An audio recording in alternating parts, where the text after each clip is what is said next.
Salut à tous, bienvenue dans cet épisode hors série de course épique enregistré depuis Chamonix à l'occasion de l'UTMB Mont-Blanc. On a passé la nuit dehors à suivre la tête de course, c'était incroyable. Donc petit coup de fatigue aujourd'hui, mais on est très heureux de partager cet épisode aujourd'hui avec vous qui va être consacré à la CCC. Je reçois pour l'occasion Damien Humbert, c'est une première dans le podcast, et Hugo Deck qui est déjà venu 2 fois dans la dernière année. C'est toujours un plaisir d'échanger avec lui. Ils ont malheureusement tous les deux abandonné sur cette CCC, mais ils vont nous partager avec nous en toute transparence leur ressenti sur la course. Voilà, j'espère que cet épisode vous plaira. Je vous donne rendez-vous très bientôt pour la suite avec plein de belles choses pour la rentrée avec Course Épique. Ciao! Bonsoir à tous et bienvenue dans cet épisode de Course Épique enregistré aujourd'hui le vendredi 30 août à Chamonix en fin d'après-midi alors qu'a pris fin il y a quelques heures l'UTMB aussi détonnant qu'étonnant. J'ai le plaisir d'avoir à mes côtés ce soir Hugo Deck et Damien Humbert. Bonsoir messieurs. Bonsoir. Bonsoir. Hugo, on se connaît, on a passé un peu de temps ensemble, on a fait du vélo sous la pluie à Paris au mois de mars. Je crois. Ouais, j'ai l'impression d'être un animal en ville. C'était fait rincer. Tu m'as fait visiter Paris. Mais c'était un beau souvenir. Damien, on ne se connaît pas, donc je suis ravi qu'on ait l'occasion d'échanger aujourd'hui. C'est une première. Merci de m'accorder de votre temps, en tout cas à tous les deux. C'est un très grand plaisir. Première question, vous avez dormi combien d'heures là, comment s'est passé le suivi UTMB pour vous? Derrière l'ordi, au lit vous étiez en post-CCC ou plutôt en pré-UTMB? C'était programmé d'être à l'apéro à 19h30, donc bon, il y a eu un abandon, mais par contre j'étais quand même à l'apéro à 19h30 et ça s'est fini assez tard, on va dire. D'accord. 4 petites heures de sommeil. Ok, ouais. Bien. T'as quand même suivi l'UTMB? Oui, vaguement. Oui, j'ai suivi. J'ai suivi hier soir, aujourd'hui aussi.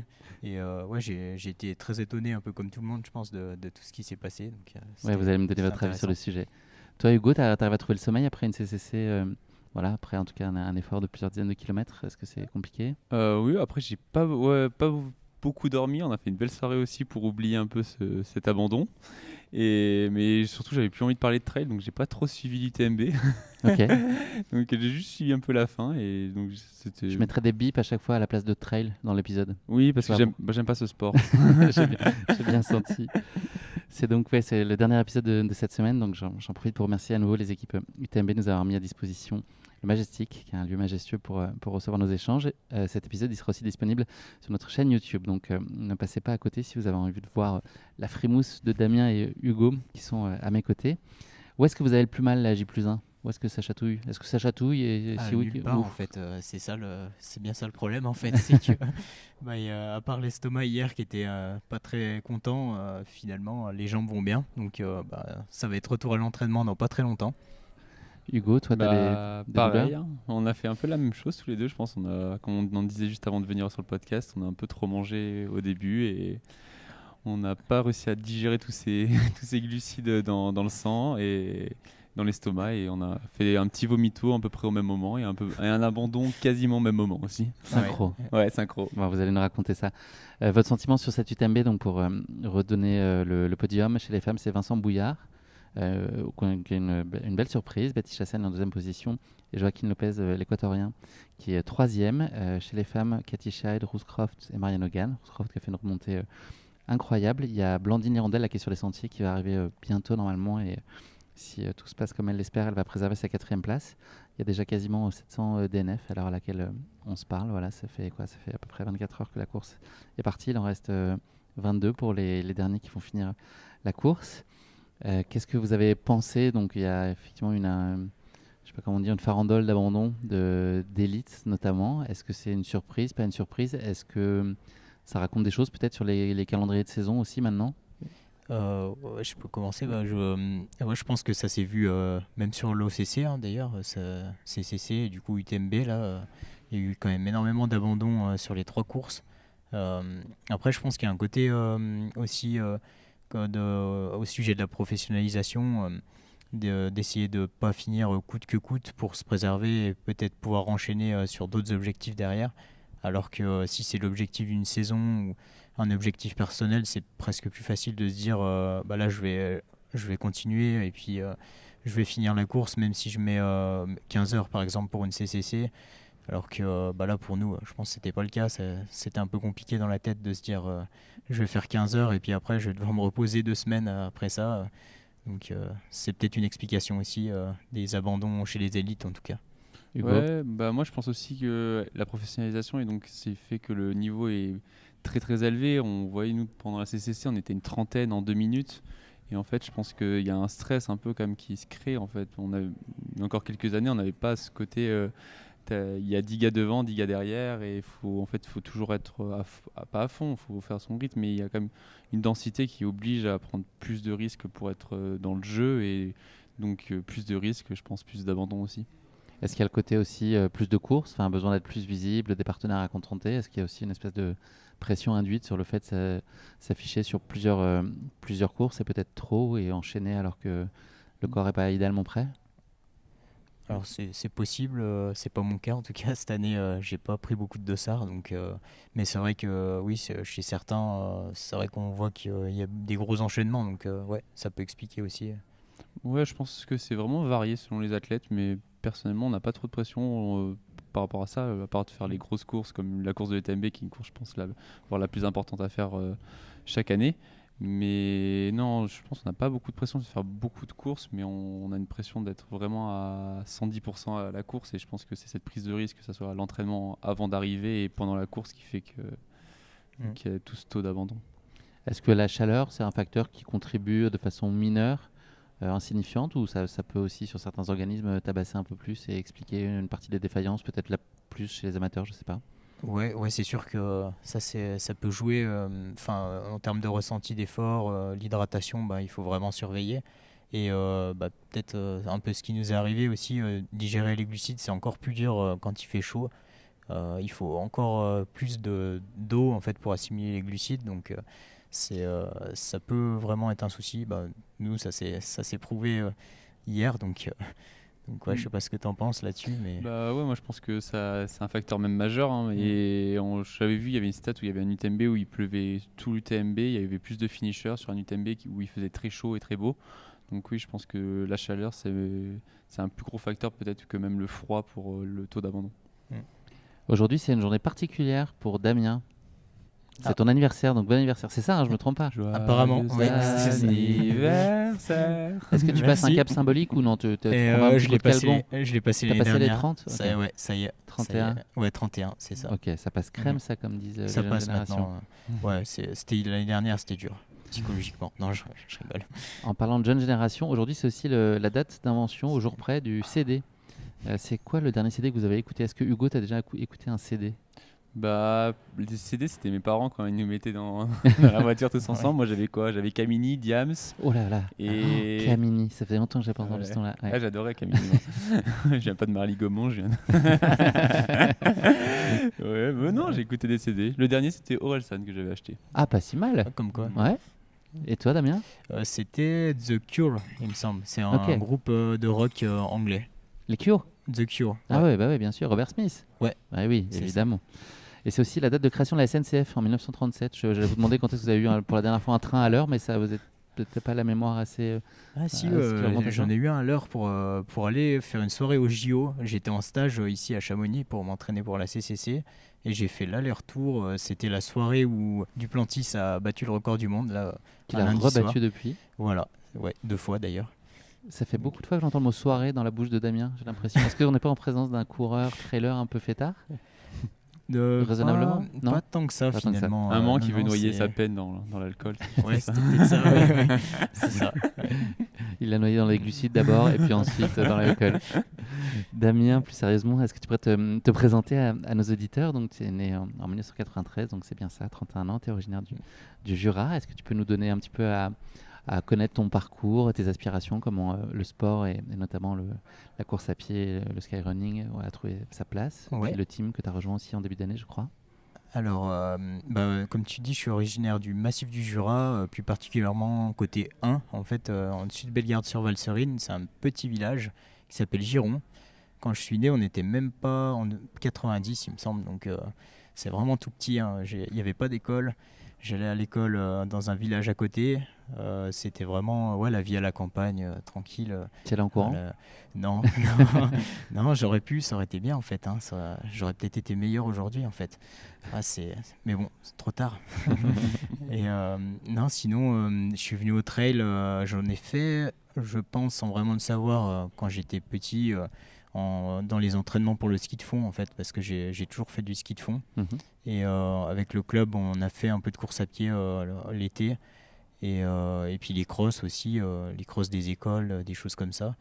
Et puis après, je m'y suis vraiment bien mis quand j'avais 16 ans. Je pense, j'ai découvert que j'étais bien meilleur en courant que sur les skis. Parce que sur les skis, il fallait de la technique. Et puis en fait, moi, j'aimais bien m'entraîner fort, mais la technique, c'était pas trop mon truc à l'époque. Et du coup, j'ai vu qu'en course à pied, c'était un petit peu moins ça. Il fallait juste mettre un pied devant l'autre. Et puis, sur le principe, ça marchait, quoi. Damien, si je me trompe pas, j'ai le sentiment que tu as fait preuve d'une grande forme de polyvalence. C'est-à-dire qu'on peut te voir exceller sur des kilomètres verticaux, t'essayer sur des courses comme la CCC, sur des formats marathons ou autres. Enfin, voilà, tu fais le choix de nourrir ça, justement, cette diversité. C'est quoi l'intention derrière ça pour toi? En fait, pour moi, pour vraiment aller chercher des gros objectifs et peut-être potentiellement aller gagner des grandes courses, il faut être complet. Et puis, je trouvais que j'avais des faiblesses il y a quelques années en montée. En fait, je me trouvais pas assez bon. Donc, j'ai fait beaucoup de kilomètres verticales. Et finalement, ça a devenu mon point fort. Et mon point faible, c'est devenu le plat. Donc, je me suis mis à faire des courses sur route très récemment pour progresser et aussi avoir des objectifs, pas faire que des entraînements sans savoir où ça me mène. Donc voilà, après il y a eu les descentes aussi. Les descentes, c'était un petit point faible que j'ai amélioré peut-être grâce au plat, justement, à l'entraînement à plat. Comment t'expliques ça? Alors ça, c'est vraiment, je suis pas certain, mais je pense que le fait qu'il y ait beaucoup de concentration, de contractions excentriques et concentriques sur le plat, ça mimique un petit peu les descentes roulantes. Et je pense que moi, c'était plutôt mon point faible, c'était vraiment de laisser dérouler et d'être efficace quand c'était roulant dans les descentes. Dans le technique, j'ai toujours été pas mauvais, mais voilà, c'était... Hugo, pour nos auditeurs qui te connaîtraient peut-être pas tout à fait, toi, tes formats de cœur, sur quoi on a les chances de devoir prendre le plus de plaisir? Plus de plaisir, je pense, c'est vraiment le 50 bornes. Là, cette année, j'ai vraiment pris beaucoup de plaisir à revenir sur ce format. Et après, mon format de rêve, c'est le 100 miles. On va dire j'ai un format que j'appréciais faire, c'est les 50 bornes, et un format de rêve, c'est le 100 miles. Damien, est-ce que tu peux nous parler de l'équipe qui t'entoure? Est-ce que tu as des coachs, prépa mentale, kiné? Enfin voilà, comment est-ce que c'est organisé? Tu as un team aussi? Alors ouais, dans le team, on a un chiropracteur c'est un vrai magicien qui nous aide un peu avant les courses à éviter les petites douleurs et puis à nous mettre un petit peu en confiance aussi avant de prendre des grands départs comme pour la CCC. Et puis sinon, j'ai un kiné depuis 2 ans qui est sur Annecy, Christopher Colpo, et qui m'a aidé, puis il m'a bien aidé avec mes blessures. Là, j'ai fait 2 ODM osseux en 2 ans et c'est lui qui m'a fait toute la rééducation. Et depuis plus d'un mois, un mois et demi, je pense que j'ai changé de coach. En fait, je me coachais tout seul en début de saison et je faisais énormément d'erreurs et il fallait vraiment que je reprenne un coach. Et donc, c'est Jérôme Mermillot, si tu connais. Je ne connais pas. Tu connais Hugo? Oui. Ouais. Ok. Oui, je crois qu'il a une fille et je lui ai signé un autographe à la Pyramenta. Ah oui. Ça m'était trop drôle, bizarre et je crois que énorme. c'était mon première fois que je signais un autographe à quelqu'un. Mais je Ouais. crois que peut-être je me trompe et je confonds. Ouais, c'est possible. Hein. C'est plus Peut-être folklore que qu'un selfie, c'est plus marrant je quand même. je crois, mais peut-être je confonds les personnes. Mais c'était assez marrant parce que c'est la première fois que je faisais Si ça. quelqu'un a la vérité sur cette information, qu'il m'écrive sur Instagram et je relayerai auprès de Damien et Hugo pour qu'on retrace la vérité. Damien, comment est-ce que tu construis ton calendrier de course? Là, tu l'as dit tout à l'heure un petit peu entre les lignes. L'idée, je ne sais pas si c'est une constante chez toi, mais cette année, c'était de pas forcément beaucoup de courses. Je ne sais pas si c'est lié aux blessures que tu as eues ou si c'était vraiment un choix intentionnel. Comment tu fonctionnes? Est-ce que tu blindes tes saisons ou est-ce que tu y vas avec parcimonie? Alors, ouais, je préfère ne pas avoir beaucoup de gros objectifs en tout cas, parce que c'est quand même un grand stress. Je suis quelqu'un de très stressé. Et quand j'ai beaucoup de courses, je suis tout le temps stressé en fait. Du coup, je préfère pas en avoir trop et vraiment me focaliser sur ce qui compte. Et puis là, en plus, c'est toujours des gros objectifs où il y a une grosse densité de coureurs. Donc, faire des petites courses à côté, c'est aussi prendre le risque de tout donner et de donner le meilleur le mauvais jour en fait. Donc, c'est aussi pour ça que je fais moins de compétition maintenant.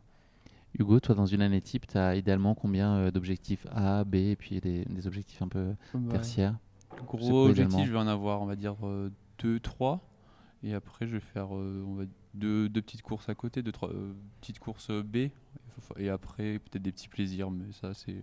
Ouais, je vais avoir 6 courses en tout, avec 3 gros objectifs et 3 objectifs secondaires. Ça n'a pas vocation à évoluer, ça c'est un rythme qui te va bien?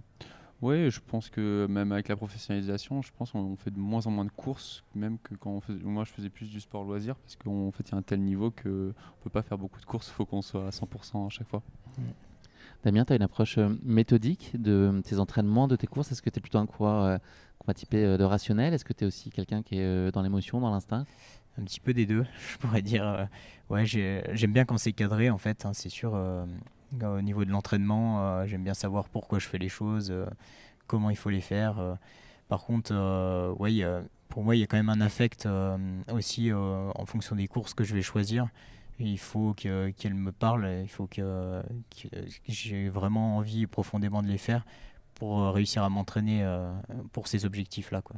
Est-ce que tu peux perdre le fil d'une course parfois, justement, te laisser un peu gagner par tes émotions? Ça arrive? Ouais, ça peut arriver. Ouais. Ça m'est arrivé sur la Transvulcania en 2022 d'ailleurs, où j'avais abandonné au sommet. J'étais deuxième avec 22 minutes d'avance, je crois, sur Miguel Heras. Ah non, et puis ouais, en fait, j'avais mal au tendon d'Achille et puis j'ai un peu craqué. Je me suis laissé aller, j'ai arrêté, quoi. C'était un peu bête. Et t'es en novembre Voilà. cette année-là? Ouais, c'était en novembre. Ok, ouais. Ouais. Toi, tu mettrais où le curseur, Hugo, pour toi?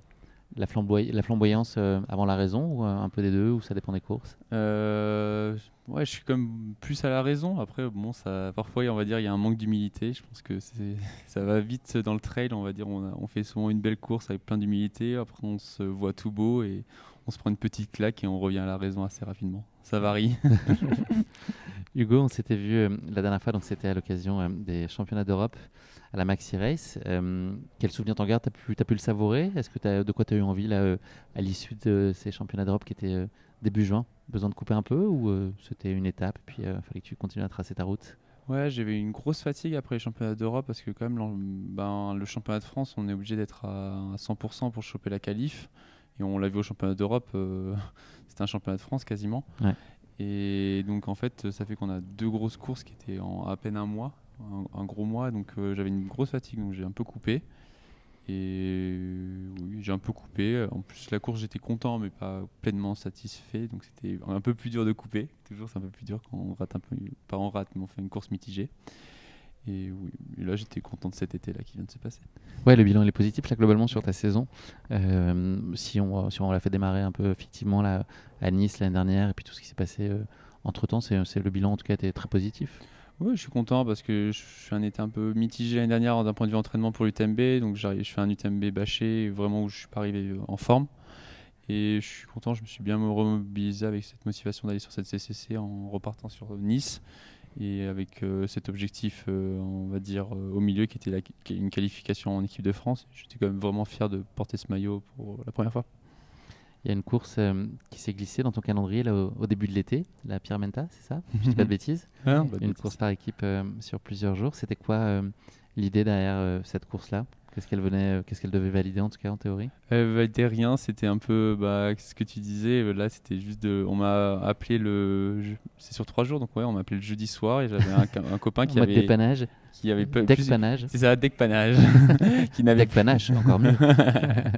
Il n'avait plus de coéquipiers et en fait c'était juste un peu non. Je voulais prendre du plaisir et parfois il faut savoir saisir les opportunités. Je trouve que c'est une très belle course, c'est une course à faire et l'organisation, et je trouve que c'est une orga qui mérite d'être connue parce que franchement j'ai passé 3 magnifiques journées.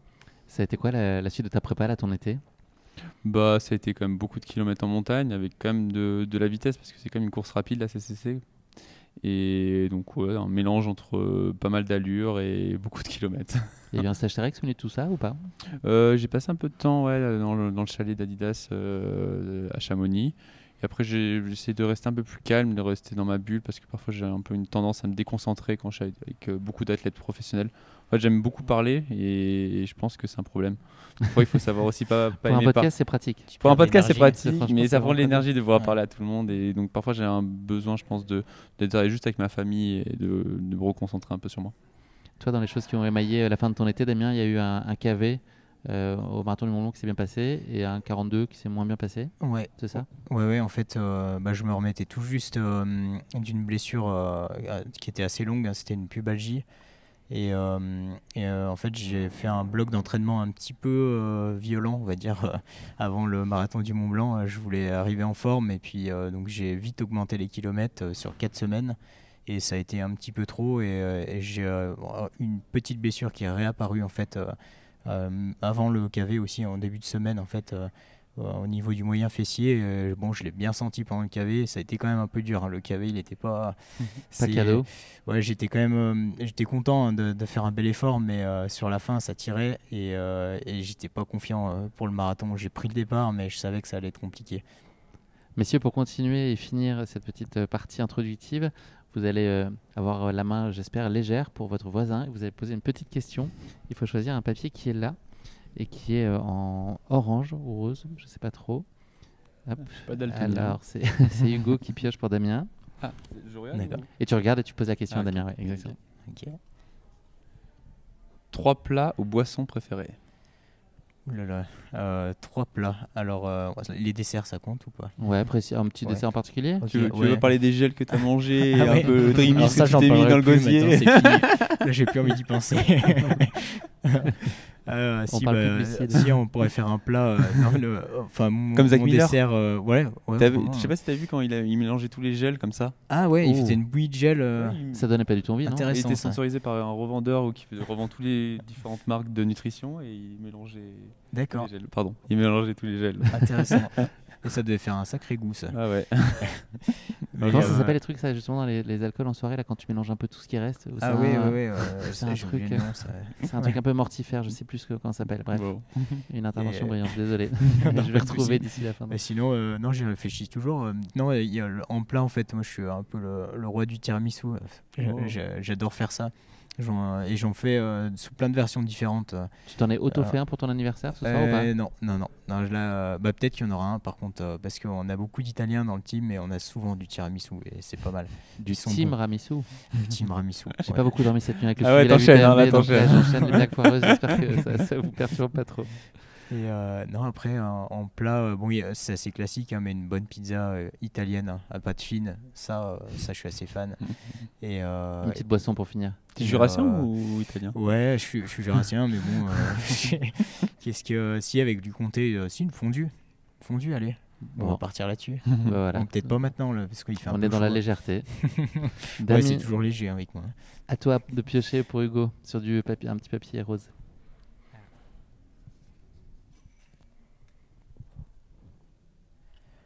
Alors, donne-moi 3 valeurs qui te définissent. 3 valeurs. Oh là là. Ça Faut facile. rester humble à la fois. En même temps, un peu se la péter. Un peu se la péter. On dirait un entretien d'embauche. Si c'est trop dur, tu peux avoir un joker. Non, ça va. 3 valeurs. Passion, je dirais. Quand je fais quelque chose, je le fais vraiment avec passion. Soit j'aime pas, mais il n'y a pas vraiment beaucoup d'entre-deux avec moi. Et On ou off. on ou off, c'est ça. bien C'est pour comme, le trail, ça. comme tes questions, c'est ça, les on ou off. Exactement, ouais, Ah, absolument. Et donc passion, travail, je trouve que j'ai un gros respect pour les gens qui travaillent, que peu importe ton travail, que j'ai un gros respect pour les gens qui entreprennent, qui font des choses. C'est quelque chose que je respecte beaucoup. Mhm. Donc le travail, passion et on va dire résilience, ça me fait un peu penser à ça après une course c'est un bien. peu pourrie. Il en Et- faudra là. Ouais, il faudra une résilience, Ouais, pas ouais, mal de résilience pour réussir à rebondir. C'est de belles valeurs, franchement, bravo. Ouais. On va parler aujourd'hui de la CCC. Merci de vous être prêté à cet exercice. Donc, c'est une course qui me fait 101 km et un peu plus de 6000 mètres de dénivelé. 3 pays sont au menu, la Suisse, l'Italie et la France. Les premiers concurrents, ils arrivent approximativement en 10 heures, sauf Peter Engdahl, qui met moins, tandis que 26h30 d'efforts attendent les derniers finishers de la course. Vous étiez 2268 avoir pris le départ de cette course donc hier, vendredi, qui était aussi le jour du départ de l'UTMB, mais vous, c'était le matin. La météo, c'était bien. Bah chaud, mais Ouais. sinon ça allait. Ouais, c'était juste ça, trop chaud, hein, mais bon, ça c'était pour tout le monde. 1634 finishers, 634 non-finishers. On en fait partie. Ouais.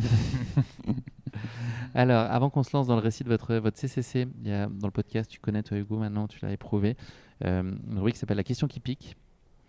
Alors, ça part en général d'un truc tiré par les cheveux. Et donc, CCC, je suis un peu à court d'acronyme maintenant. Et il se trouve que c'est quand même l'acronyme de Coca-Cola classique. Donc, c'est le Coca. Voilà, je sais pas, vous en prenez sur la Rabito Coca ou pas? Moi, oui. Ouais, mais j'aime bien de temps en temps, justement, quand j'ai un problème d'estomac. Pareil. En C'est le seul général, moment de votre vie où vous en buvez? Ouais, quasiment en fait. Après un entraînement ouais, après un entraînement, ça peut, ouais, si, quand il fait chaud. Ouais, j'aime bien après les Ouais. entraînements, moi, quand il fait l'été, là, un coca frais, j'aime bien. Alors, messieurs, je vais vous faire jouer un vrai faux. Vous pouvez faire équipe. Vous pouvez être ensemble. J'ai Allez. 5 affirmations pour vous sur le Coca et je cache mon iPad parce que je Vas-y. vois bien que Hugo, il va essayer de regarder. Alors, je vais lire les questions dans le désordre pour pas qu'il voit. Non, je plaisante. Vrai ou faux? Le Coca était initialement vert. Non, c'est faux. Parce que je pense. Le coca, la boisson à l'intérieur ou l'emballage? La boisson. Ouais, la boisson en elle-même, parce que tu as raison. Est-ce qu'il y a quelque chose avec le Père Noël là? Exactement. Je Ouais, dirais c'est que eux c'est qui faux, ont hein. rougifié le Père Ouais, Noël, qui voilà. était vert au départ. Donc moi j'irais faux. Ouais, pareil, je dirais la même chose. Ouais. Et ben c'est vrai. Il y avait une teinte qui était légèrement verte à cause des ingrédients naturels utilisés. Et puis ils ont mis un colorant en caramel Ah qui a ouais. fait que ça a tourné au marron. Je ne le savais pas. Donc le cola, avec le cola, la plante. Le Coca a été commercialisé comme une boisson destinée à améliorer la digestion en raison de ses bulles de dioxyde de carbone qui devaient aider à soulager les ballonnements. Oui, je pense que ouais, ça, il me semble que c'était Oui, je dirais c'était vrai. Ouais. Bah, c'est faux, mais je pense que en vrai, non mais je pense que c'est partiellement vrai dans le sens où à mon avis ça peut avoir cet effet-là, Ouais. mais je crois pas que c'était l'intention initiale en tout cas de le commercialiser plus dans une D'accord. logique, tu vois, de Ok. se soigner. J'ai l'impression. 0 sur 2, mais vous allez faire un 3 sur 3 sur les De toute trois façon, c'est pas notre questions week-end, c'est pas notre semaine. Ouais, c'est sûr. Il n'y a pas de fatalité. Y a pas de fatalité. On peut renverser la roue à tout moment. Allez. Elle est en train de On changer se là ressaisit, là. maintenant. Ouais. Avec cet épisode, vous allez voir, on passe un super moment. Coca a eu son propre smartphone. Je dirais faux. C'est Vous les pouvez ne pas être Américains, d'accord, Ils sont un peu foufous. Il y a moyen. Il y a moyen qu'ils Bon, on aient n'est fait pas ça. d'accord alors. Qu'est-ce qu'on dit? Moi je dis faux. Eh ben, je dis vrai alors. Eh ben, c'est Damien qui a raison. En 2013, la marque a les lancé un Américains, téléphone c'est- mobile en Chine. Ouais. Il y avait un Coca-Cola Phone en Chine. Voilà, il y Ah avait ouais. le logo de la marque et Ok. puis un design rouge et blanc étonnamment. Bon, on va y arriver, hein, Hugo. Ouais, c'est Ouais. pas grave. Hein. C'est pas très important. Coca De rebondir, résilience. Voilà.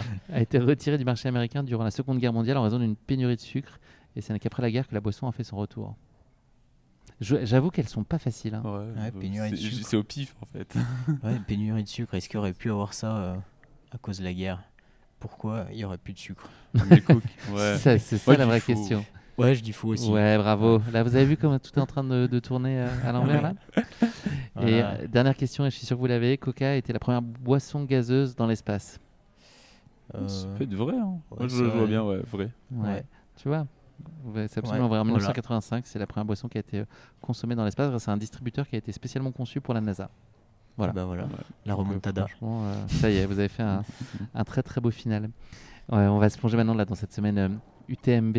Hugo, je veux savoir ce qu'elle représente pour toi. Tu es un habitué ici. Tu as pratiqué la course déjà très jeune. La YCC, ça fait quoi, 6 ans 2018, c'est possible ça? Ouais, J'ai c'est en ça. tête. Oui, c'est ça. Et puis tu es venu un certain nombre de fois depuis. Qu'est-ce qu'elle représente pour toi? C'est sportivement une grande excitation? Est-ce que c'est aussi une forme de pression? Enfin, voilà, la réjouissance de aussi retrouver tous tes copains du team Terex spécifiquement autour de ça et d'être là, vous supporter les uns les autres. Comment est-ce que tu appréhendes cette semaine-là?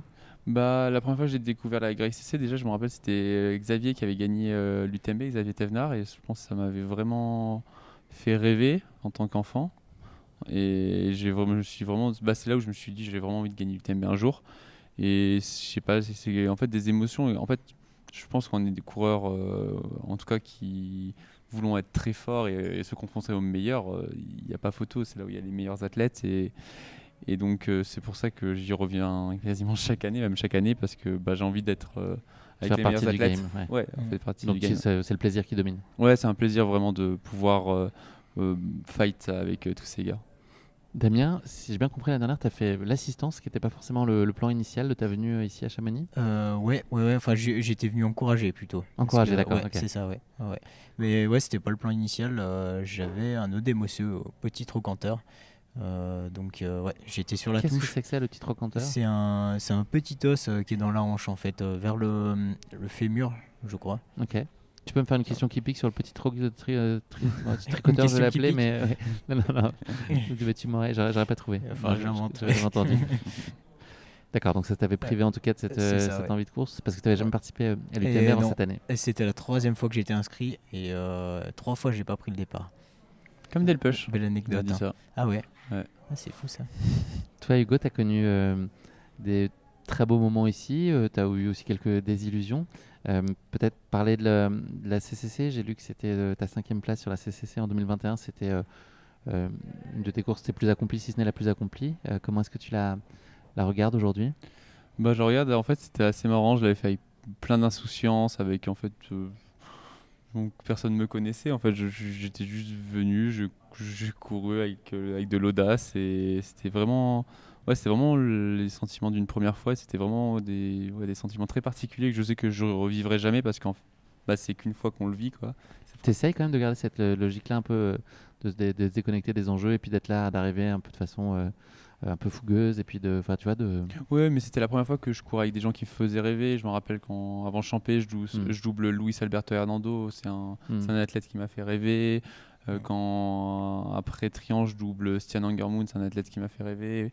Je veux dire, c'est. Ouais, c'est les premières fois, c'est des marqueurs C'est des importants. marqueurs importants et que je sais que je pourrais que le vivre une fois. Et c'est c'est un peu ce sentiment-là mais c'est un super beau souvenir et j'adore le garder et en reparler. Tu t'es ensuite essayé sur la TDS, puis l'UTMB.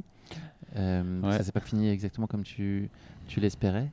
Là aussi, quelles étaient tes intentions? T'essayais à ces formats-là? Tu voulais apprendre, c'était ça? Ouais, bah je pense aussi après la CCC, j'ai eu une année incroyable et j'avais fait des volumes d'entraînement mais juste monstrueux. Et en fait, mon corps, il m'a rappelé à la raison l'année ensuite et j'ai eu pas mal de petites tendinites, des choses comme ça. Donc je pense qu'il y a eu aussi des courses un peu la TDS qui n'étaient pas vraiment en forme, l'UTMB avec des petits problèmes personnels où j'ai pas pu bien m'entraîner pour et donc ouais ça fait un peu un enchaînement de mauvaises courses pendant la semaine de l'UTMB mais je pense que c'est le jeu mais j'ai pas eu beaucoup de chance sur la semaine de l'UTMB même si j'en ai fait une de mes plus belles courses. Est-ce que vous avez le sentiment d'arriver dans les bonnes dispositions ici pour cette course là sur la CCC, d'avoir fait ce qu'il fallait? Pour ma part, je pense que j'ai eu de la chance d'un côté en fait d'avoir été blessé en début de saison et du coup j'étais frais physiquement et mentalement pour cette course et en plus j'étais vraiment On entend détendu. souvent ça, j'ai l'impression ces derniers temps, des athlètes qui se blessent et qui un peu contre leur gré sont obligés de tempérer leur saison et qui finalement surperforment peut-être derrière. Ouais, souvent vous en entendez fait, ça aussi? quand on est en forme on a envie de mettre des dossards, hein, c'est quand même et puis là quand on veut pas ça amène aussi un peu de comment expliquer une certaine envie en fait qui est une petite hargne en plus en fait de terminer et puis de faire une belle course quoi. Et d'être peut-être plus frais, le fait de cette aussi la blessure. Il y a ça aussi d'aimer de courir en fait, de vraiment avoir ce petit ça fait longtemps et d'avoir cette petite puissance de revenir à la course à pied quoi. Je comprends quand j'étais revenu de blessure j'avais un peu ce côté les dents longues hein. Ça c'est sûr. Hugo, là tu avais envie de revenir sur un format plus court, c'était ça l'envie, le 100 miles a un petit peu de côté? Ouais, l'année dernière ça m'a un peu vacciné, je trouve que c'est un effort quand même, il faut avoir beaucoup de maturité, je trouve que le 100 bornes et le 60 bornes, il n'y a pas un gros écart dans la façon de gestion de course, mais le 100 miles c'est quand même vraiment un autre monde et je pense qu'il me faut encore quelques années de maturité parce qu'il y a encore beaucoup de choses à apprendre et je sais que le 100 bornes c'est quand même un format qui me correspond plus et j'ai un plaisir dans ce format. Donc tu te donnes le temps sur le 100 miles, l'idée c'est d'y aller. Je me suis pas donné de temps au début mais maintenant je m'en donne un peu. Damien, toi tu imaginais faire l'UTMB, c'est ça cette année? La CCC, c'est pas forcément ton choix initial? Ouais, mon premier choix c'était l'UTMB parce que j'avais envie d'essayer en fait ce format-là, de découvrir un petit peu ce que c'était de courir toute une nuit et puis de continuer la journée de derrière et puis d'aller chercher un peu des limites que je connaissais pas en fait physiquement. Et puis après la blessure de début de saison a fait que j'ai revu un petit peu mes plans pour après en courant la CCC être capable de refaire des compétitions derrière dont les Templiers qui est un autre objectif. Là si j'avais couru un UTMB je pense que je m'en serais pas remis. Elle passe à côté de nous quand même, je ne sais pas si vous êtes au courant, vous connaissez les coureurs à Ramouri? Oui, je les ai déjà vus dans une course dans le sud. Incroyable, il y a un coureur à côté de nous là parce qu'en fait l'UTMB a annoncé hier à une conférence de presse ou avant-hier le lancement d'une course au Mexique, si je dis pas de bêtises, le Chihuahua by UTMB, C'est vrai. dans lequel il y a des coureurs rarement qui sont là. Ils étaient venus hier. C'est assez spectaculaire. Ils sont avec leurs sandales et tout ça. Voilà. Je digresse, mais Bah, on a tous lu quand même des histoires qui les concernent, notamment dans Born to Run. Ouais, Et c'est c'est ça. chouette de les voir en vrai. Ouais. Voilà. Mhm. Petite digression, Ouais. pardonnez-moi. Vos objectifs l'un et l'autre sur la course.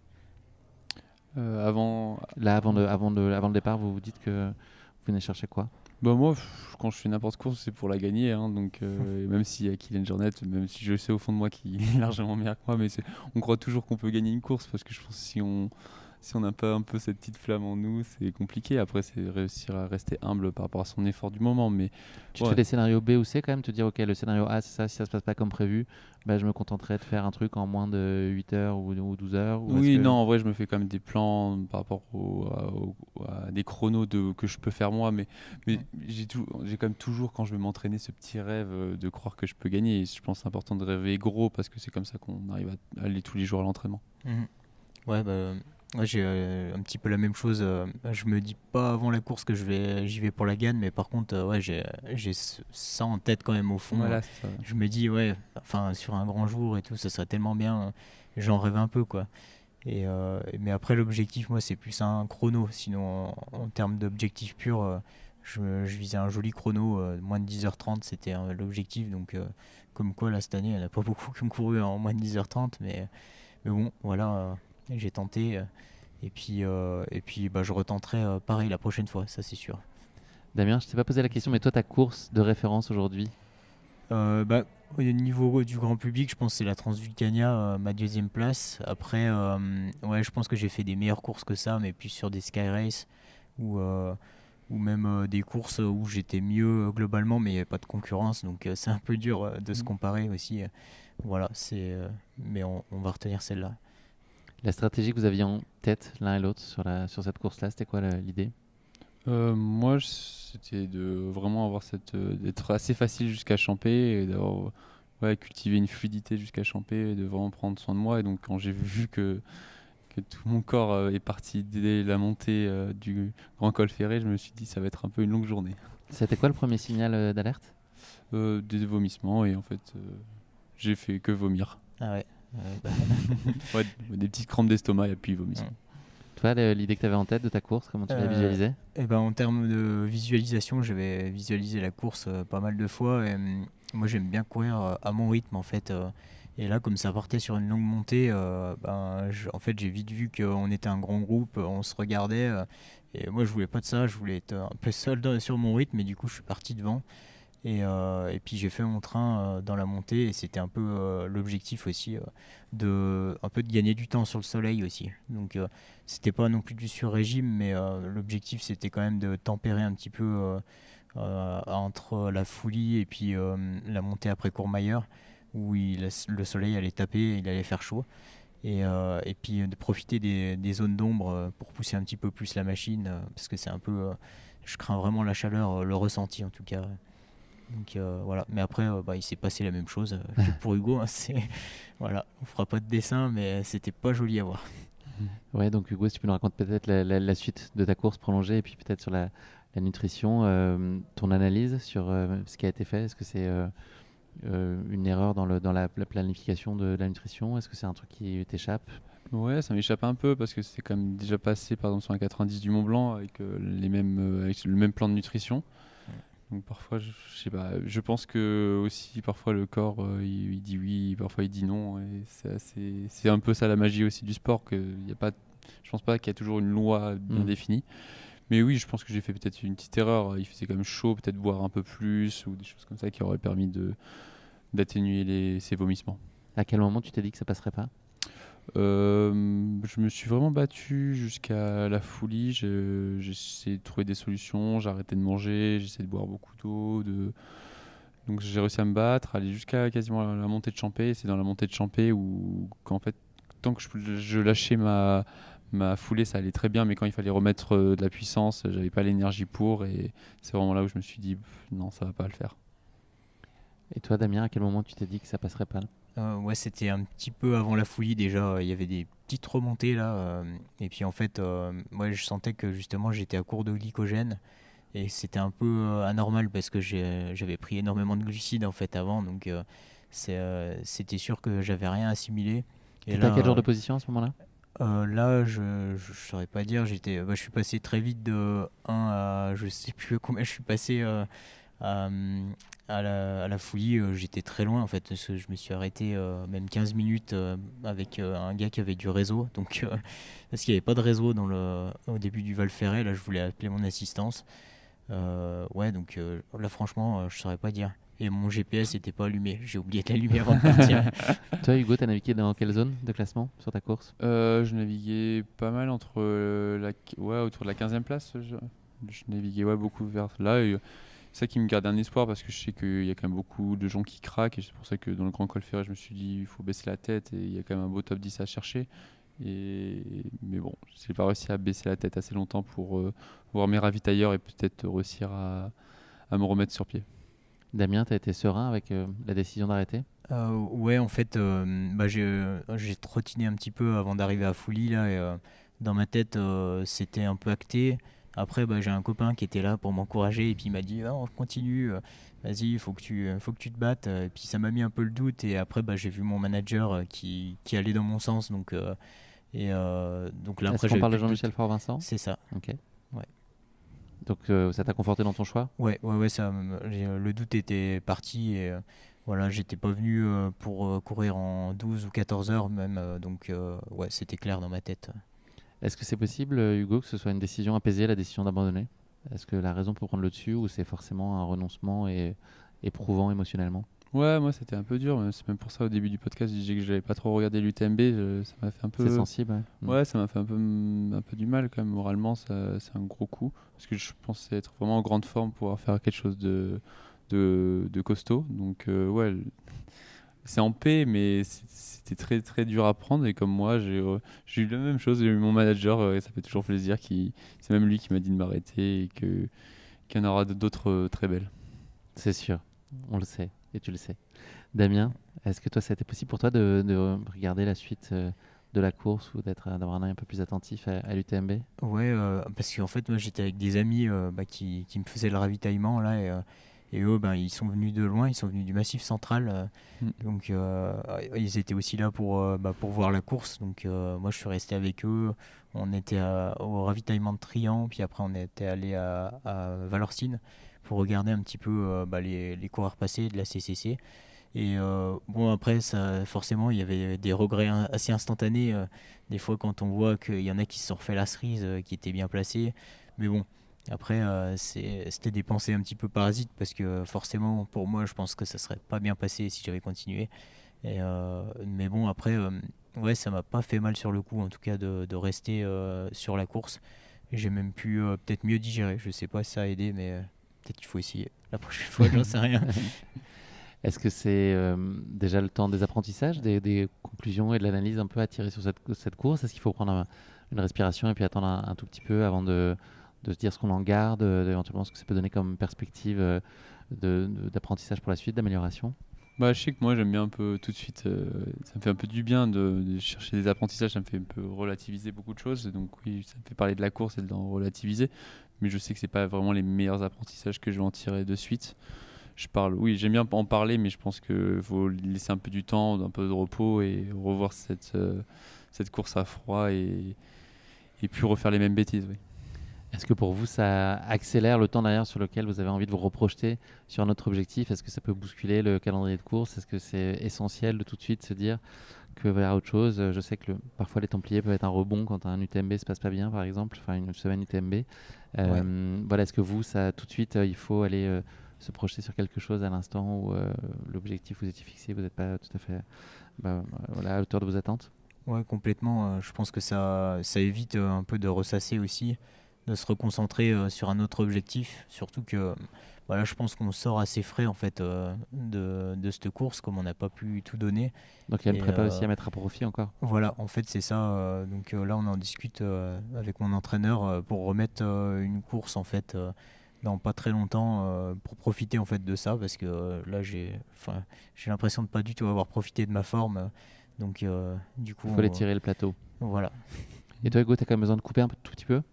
Ouais, moi j'ai envie de vraiment un peu prendre le temps de couper parce que je pense que la prépa a été éprouvante, même si la course ne l'a pas été. Et je pense que pour moi, parfois, c'est même ça la plus grosse des fatigues, c'est la préparation au-delà de la course. Donc ouais, je pense que j'ai un peu besoin de couper et je vais essayer d'aller trouver une course au moins pour encore revenir sur l'UTMB, sur la semaine de l'UTMB, parce que pour moi, c'est un peu la semaine où faut être et ça ne me dérange pas d'y revenir chaque année. Avant qu'on se quitte, on approche des dernières questions. L'équipe de France, c'est une équipe que tu as envie de retrouver le plus vite possible, Hugo. Et puis toi, est-ce que Damien, c'est un projet aussi auquel tu portes un intérêt? J'ai l'impression que c'était dans les choses à envisager pour cette année. Voilà, à quelle place c'est amené à jouer dans votre cœur et puis idéalement dans votre calendrier pour l'année prochaine? Si tu veux y aller, Bah moi je sais qu'en fait j'ai vraiment envie de retourner en équipe de France. En plus on a un stage là qui arrive, ça va faire du bien de voir des copains de l'équipe de France là prochainement dans le Cantal. Et j'ai vraiment bien envie d'y retourner. Après je sais que l'année prochaine, je pense que ça va pas être évident d'un point de vue calendrier comme c'est 2 ou 3 semaines après l'UTMB, donc il faut que je réfléchisse un peu à tout ça, si je préconise plus l'UTMB ou les mondiaux. Et je pense qu'il va y avoir un gros choix à faire pour beaucoup d'athlètes à ce niveau-là. Choisir ses préférés. C'est mieux que choisir ses renoncés. Qu'est-ce que tu en penses? Choisir ses préférés. C'est joli, choisir ses préférés, ouais. Parce que j'aime pas le mot renoncer. Ouais, c'est assez dur pour celui qui n'est pas choisi. Et toi, Damien, est-ce que tu as un rêve bleu, blanc, rouge? Eh ben, ouais, moi je suis un peu dans la même situation là. Je suis un petit peu entre deux chaises là en ce moment. Même pour la planification l'année prochaine, surtout après une CCC qui a été ratée, donc ça remet un petit peu en question mon choix initial l'année prochaine, mais c'était un objectif sur les mondiaux c'est le parcours qui me parle en fait là. La course, ça va être magnifique, donc carrément. Et puis en plus, il y a l'air d'avoir une super ambiance dans l'équipe, donc je me dis pourquoi pas essayer. Voilà. Je voudrais qu'on jette un petit coup d'œil dans le rétro de cette semaine UTMB qui va s'achever là dans quelques minutes. Un moment que vous retenez, un athlète, un coup de cœur, voilà, qu'est-ce qui vous a plu dans ce que vous avez pu voir et vivre ici? Je te laisse. J'ai pas l'idée encore. Par devant. Un moment précis, qu'est-ce qu'il y aurait Est-ce qu'il y a un athlète, une révélation? Est-ce que l'athlète qui est parti avec... Il y a une athlète qui était partie sur l'UTMB avec... Non, elle n'a pas fini. Elle est encore en course, mais... Avec les jambes amputées? Ouais. Non, elle a abandonné assez tôt. Ah, ça m'a marqué. Et ce qui m'a marqué, il y a un autre coureur de l'équipe MCC. handicap, situation de handicap, qui est un homme qui est encore sur la course. Okay, il est dans les barrières pour l'instant. Ouais, cette initiative, ça m'a vraiment marqué. Ouais, l'initiative de Boris Gérard. Ouais, je trouve que c'est une belle initiative. Et le gars sur la MCC avec des béquilles qui fait 35 bornes 2002 si je me trompe pas pour la MCC. Ouais, c'est sensiblement ça. Ouais. Et 40 bornes. Ouais. Ah oui, ouais. Et franchement, c'était impressionnant et vraiment c'est des belles images. Ouais, c'est des belles images. Première, c'est très beau. Et si moi je pense à Katy Scheid, impressionnante. Je sais pas si c'est le record, c'est la question que je me pose. Ouais, d'accord, donc impressionnant. Pour 20 minutes. 13e au scratch, c'est ça, si je dis pas de bêtises. Ouais. Ah ouais, c'était fou. Puis encore, elle était partie peut-être encore plus vite par rapport au record dans la première partie, il me semble. Parce qu'elle était déjà 12e avant la nuit. Tout le temps. Donc c'était incroyable. Et puis heureusement qu'elle a fait une western, sinon c'était top 5. J'ai hâte de voir le duel. Admirable en tout cas, Cathy, vraiment, elle a été au rendez-vous. C'était un beau spectacle. Mais la course féminine était très belle aussi aujourd'hui. Et sinon, sur le live, c'était marrant. Au début, là, je sais pas si vous avez suivi le début du TMB, peut-être pas toi du coup. Non. Il y avait un Chinois dont je me rappelle plus le nom, qui est parti en coupe-vent ou en veste même imperméable en fait. Il l'avait sur lui dès le départ. Et il avait des straps partout, non? C'est ça? Ouais, c'est ça. Ouais. Et il a fait tout le début de course en tête comme ça, sans enlever la veste. Et tout le monde disait qu'il faisait trop chaud, il faisait lourd à Saint-Gervais. Là, et on s'est dit, oula, ça tiendra pas. Et ça n'a pas tenu très longtemps d'ailleurs. Hein. Ça a popcorné vite fait. Non, je pense que sûrement. Même à Notre-Dame de la Gorge, là, je pense qu'il était déjà plus tellement dans l'équation. J'ai l'impression. Mais bon, fallait le tenter, hein, pourquoi pas. Ouais, c'est peut-être une stratégie, on ne sait pas. C'est peut-être l'avenir. On verra bien. Messieurs, Damien, toi je sais à peu près, c'est la question que j'allais te poser, c'est la chose qui t'attend après. Donc il y a peut-être un tiramisu, c'est la surprise. Mais peut-être. Soirée de célébration d'anniversaire, en tout cas, c'est ça la suite. C'est ça. Hugo, qu'est-ce qui t'attend juste après? Là, on coupe le micro. Bah, une fondue. En plus, c'est marrant. Il disait qu'il Ah, faisait c'est trop vrai. chaud pour une fondue. Bah, on va faire une fondue là, Il est nickel. avec la Il famille. fait comme l'athlète chinois, tu mets une veste par-dessus et tout. Après, il Ouais. va avoir bien chaud alors qu'il fait encore 30 degrés dehors. C'est pour ça que je viens en débardeur quand je fais une interview. T'as bien fait, moi je transpire, j'ai chaud. Merci beaucoup d'être venus tous les deux. C'est vraiment sympa d'avoir pris le temps. Je sais que c'est jamais simple de venir parler d'un objectif qu'on n'a pas tout à fait atteint. Mais voilà, merci. Ça fait partie de la course aussi. Et je pense que c'est intéressant pour nos auditeurs d'avoir votre lecture et puis comprendre ce que vous pouvez tirer aussi de ces situations-là et puis comprendre que ça fait partie de la vie, quel que soit son niveau, et qu'il y a le coup d'après et qu'il y a plein d'opportunités de rebondir. Et je doute pas que ce sera votre cas. Donc merci très sincère. C'est toujours un plaisir, Hugo. Tu le sais. Et Damien, très heureux de cette première. Prenez soin de vous pour la suite de vos aventures. On suivra bien ce qui va se passer là dans les semaines et les mois à venir quand l'agenda se sera un peu précis. Oh, il n'a pas dit, Hugo, toi, ce que tu fais là, hein? Ah oui. Non, bah, je cache encore. Non, Ouais. mais Majorque, je pense. D'accord. Je suis jamais allé. Je trouve que c'est une belle île en plus. Je pense qu'on peut faire des belles vacances derrière. Ouais. C'est le jour de mon anniversaire. Donc c'est tout bon. C'est le thème du jour, j'ai l'impression. C'est quand ça? C'est du coup c'est. C'est 3 novembre. Ah d'accord, bah voilà, comme ça tout le monde sait. Nickel, mais c'est une surprise, personne ne le répète. Très Hein. C'est notre secret. Toi, Damien? Alors moi, bah, je vais peut-être en parler, mais Mais j'ai je veux pas une que tu te fasses taper sur le doigt. Hein. Ouais. Non, mais j'ai une option en fait sur le Beach Trouble, le 50 km que je C'est connais bientôt, bien. Ouais, c'est dans 2 semaines en fait. Voilà, peut-être pour aller chercher une qualif en fait pour l'année prochaine et me donner le choix. Donc mondiaux ou UTMB. Et puis après, c'est les Templiers, le gros objectif de la saison, le Sur le dernier. 80? Ouais. Parfait. Beau programme. Bon, je vous souhaite donc, je reboucle avec mon au revoir précédent, je vous souhaite que tous ces objectifs vous apportent tout le plaisir que vous allez y chercher et puis les résultats que vous escomptez. À bientôt, c'est la fin de cette semaine spéciale de course épique à l'UTMB. Je vais une petite larme à l'œil, c'était chouette, on a vécu encore des grandes choses. Rien ou presque ne s'est passé comme prévu, mais c'est ça aussi qu'on aime dans ce sport. Et puis on croise des gens très sympas toute la semaine, donc voilà, dont vous faites partie. Merci messieurs, à bientôt, prenez soin de vous surtout. Merci. Au revoir. Au revoir. Salut.